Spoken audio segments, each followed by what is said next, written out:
দেশের অধিকাংশ মানুষ পিআর পদ্ধতিতে নির্বাচন চায় বলে মন্তব্য করেছেন জামায়াতে ইসলামীর নায়েবে আমির ডাক্তার সৈয়দ আব্দুল্লাহ মোহাম্মদ তাহের। সরকারের উদ্দেশ্যে বলেন, জনগণের বিপরীতে সিদ্ধান্ত নিয়ে আরেকটি 111-এর সৃষ্টি করবেন না। রাজধানীর বিজয়নগরে জুলাই ঘোষণাপত্র ও জুলাই সনদকে আইনি ভিত্তি প্রদানের মাধ্যমে নিরপেক্ষ নির্বাচনের দাবিতে ঢাকা উত্তর ও দক্ষিণ জামায়াতে ইসলামীর সমাবেশে এসব কথা বলেন তিনি।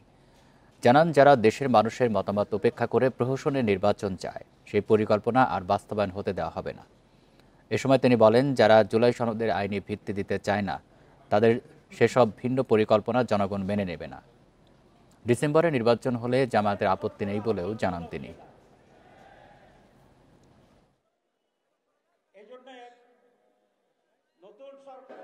৭১% লোক পিআরের পক্ষে। তাহলে আমরা যারা রাজনীতিবিদ, যারা আমরা বুঝি না, মূর্খ জনগণ তো বুঝে। যদি তারা না বুঝে তো ৭১% হলো কেন? তাহলে আপনি বুঝেন না এটা ঠিক, না আপনি বুঝিয়া বুঝেন না কোনটা ঠিক?